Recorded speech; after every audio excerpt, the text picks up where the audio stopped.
Hi, and welcome to another episode of After Today, the Prophecy of Tomorrow. Today we're going to be talking about the mark of the beast.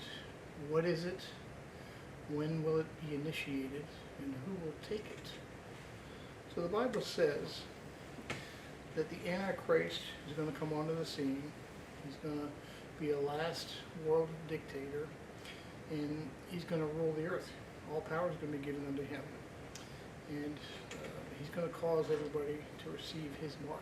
And let's pick it up in Revelation chapter 13, verse 16. It says, He causeth all, both small and great, rich and poor, free and bond, to receive a mark in the right hand or in their forehead, and that no man might buy or sell, save he had the mark, or the name of the beast, or the number of his name. Here is wisdom.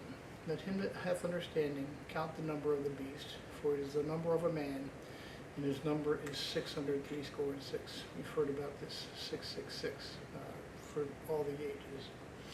Now, Daniel 9:27 talks about a last world dictator that will come onto the scene.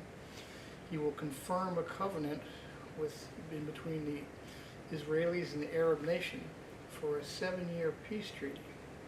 And in the middle of that peace treaty, he shall interrupt it, and he shall say, look, you guys, I am God.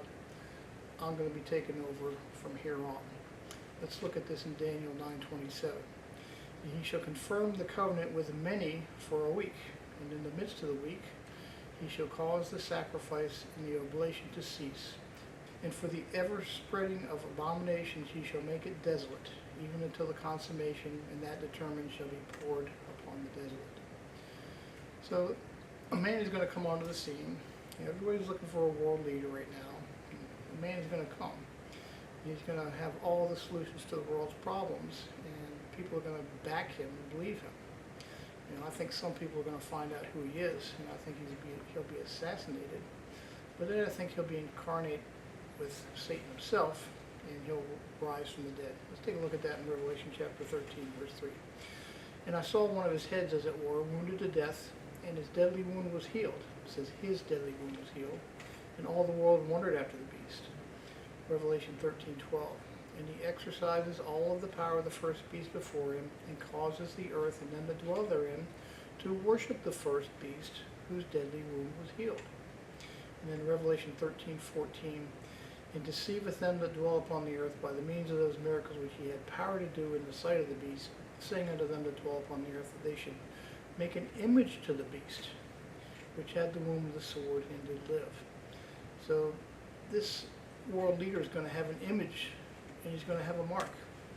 The image is, I believe, is going to be artificial intelligence in robotics. We'll take a look at that a little bit later. So in the beginning of this 7-year peace agreement, things are going to be great. But in the middle of it, he shall break it.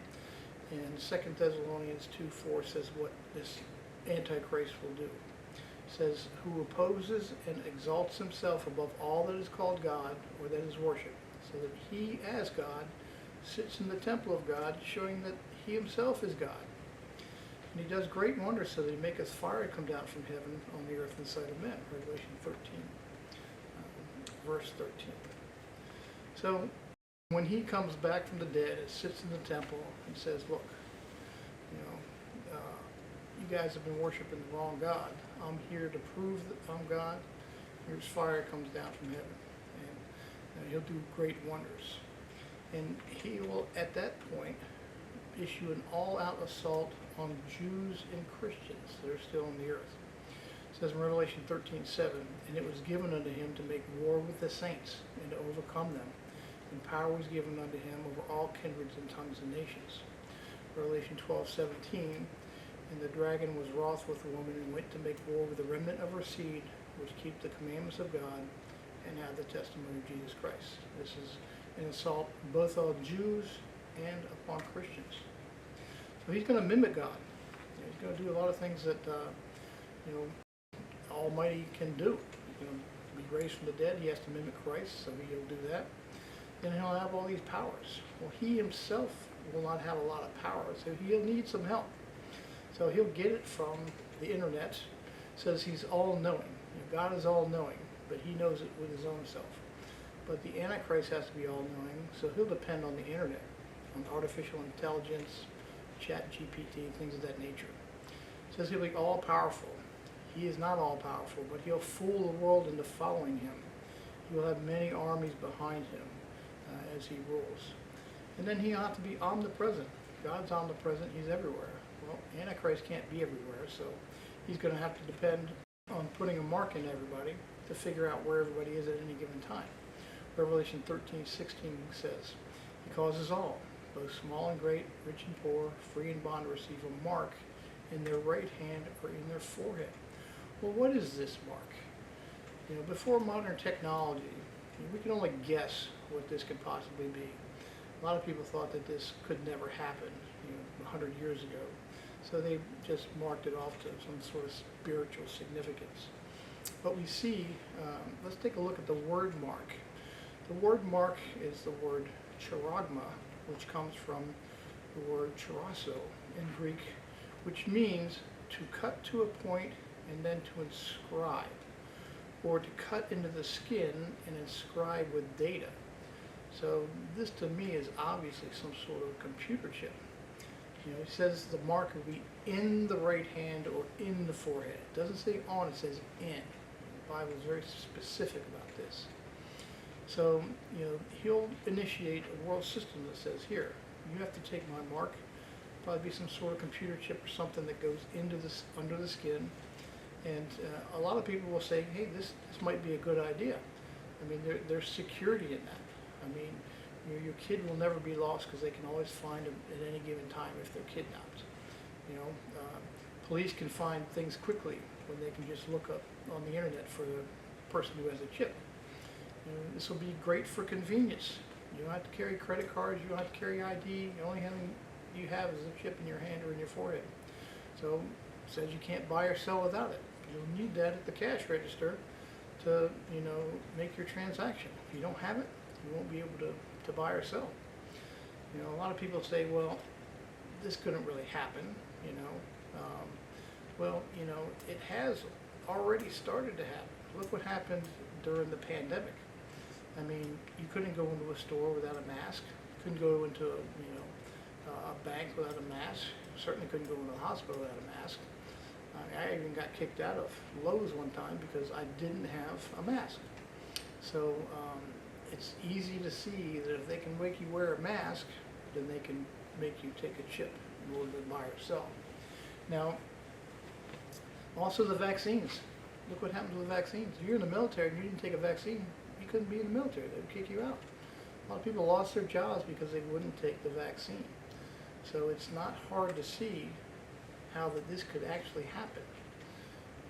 The chip that we're gonna that they have is already here.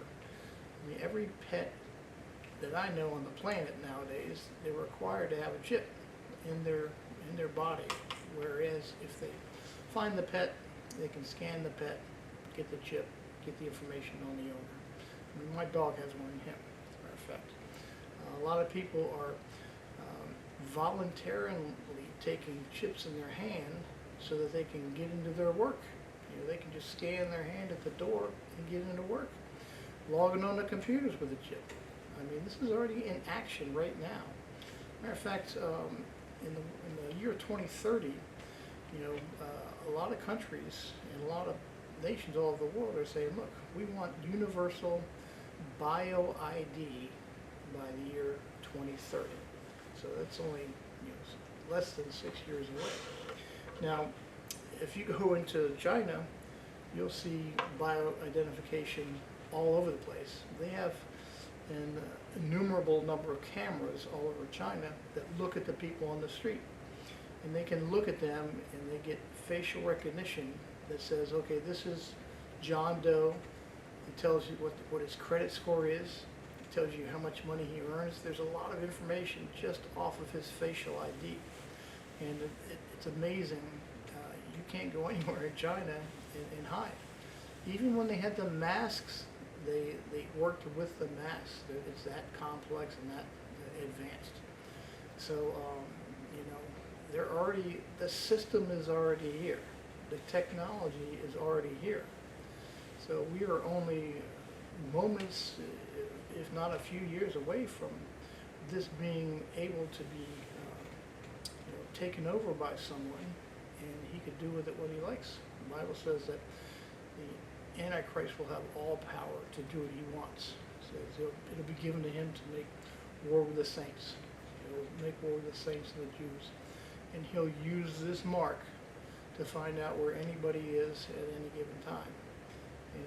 100 years ago, if I was teaching this message, most people would say hogwash, it's a spiritual thing. Couldn't really ever happen. Well, we see it now, today, in action, and it is happening. So I believe the mark of the beast is going to be some sort of computer chip. It's definitely going to be technology-based, where they can track you with satellites. They have tracking stations that they'll put on the road. You go through the station, they'll know exactly where you are. So China's on the forefront of this technology, and it's going to spread around the world, and the Antichrist is going to use it when he comes into control, and he'll use it to assert his power in the earth. So again, the technology is here. The systems are here. So how close must we be to the return of Christ? So not very long hence. So again, I appreciate you being with me for another episode of After Today, the Prophecy